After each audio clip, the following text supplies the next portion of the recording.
माननीय महोदय, मैं कहना चाहूंगा कि 2047 में विकसित भारत बाद में बना लीजिएगा, पहले एपीजे अब्दुल कलाम के सपनों का 2020 का भारत कहाँ गया उसको तो एक बार एनालिसिस कर लीजिए।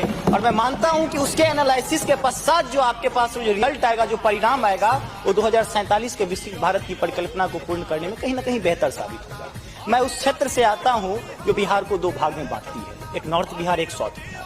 हमारा मिथिला का रीजन 6 महीने बाढ़ के पानी से ग्रसित रहता है। जब मैं राज्य सरकार से पूछता हूं तो कहते हैं कि विदेश का मामला है भैया, नेपाल पानी छोड़ देता है, मैं क्या करूं, उधर से चना डैम बना देता है। अब तो राज्य में भी सरकार आपकी है, केंद्र में भी आपकी है, तो प्रभु कृपया कुछ तो मदद कीजिए। दूसरी बात, कोसी का संसद में कह दिया गया कि ड्रेस कोड ये होना चाहिए। अरे मैं बाढ़ के उस इलाके से आता हूं जहां आधा धोती पहन के संसद तक आना पड़ता है, न सड़क है न कुछ है, तो कैसे आऊंगा। उसी क्षेत्र का एक नंगा बच्चा हमसे कहता है कि साहब मैं बाढ़ से ग्रसित हूँ, और दक्षिण बिहार का एक बच्चा कहता है कि मैं सुखाड़ से ग्रसित हूँ, मेरे पास पीने के लिए पानी नहीं है। बीच वाला एरिया कहता है मैं नरसंहार से परेशान हूँ। तो बिहार की एक परिभाषा बनती है कि उत्तर में बाढ़ है, दक्षिण में सुखाड़ है, बाकी जो बच्चा नरसंहार है, यही बिहार है। अब मैं कहाँ जाऊँ। तीसरी बात मैं आता हूँ कि आपने तो राम जी को अयोध्या में लाकर स्थापित कर दिया, जरा उनके ससुराल मिथिला पर भी ध्यान दीजिए। माँ सीता कब कब अग्नि परीक्षा देगी, उनके पुत्र हम कब कब अग्नि परीक्षा देते रहेंगे, हम पर भी तो थोड़ा ध्यान दीजिए प्रभु।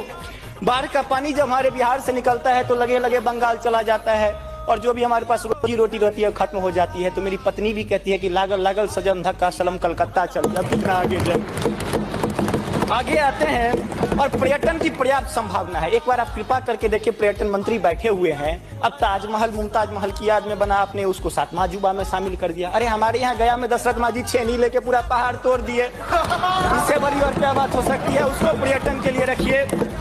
और ये जो भूखमरी, बेरोजगारी, अशिक्षित राज्य की जो हम पर वो जो पीठ पर धो रहे हैं, वो हमको इसी तरह की कविता याद दिलाती है कि तू सिंह मारती गैसी, मैं कोने में दुबका बैल प्रिय, मैं पीपल सा सीधा साधा, तुम उस पे लटकी चुड़ैल प्रिय। तो ये अशिक्षा, बेरोजगारी हम पर चुड़ैल की तरह लटकी है। तो there is politics behind every politics. स्नातकोत्तर राजनीति विज्ञान में पढ़ाई होती है, उसको छोड़ के जरा राज्य और केंद्र में अब सामंजस्य स्थापित करके कीजिएगा प्रभु। बहुत बहुत धन्यवाद।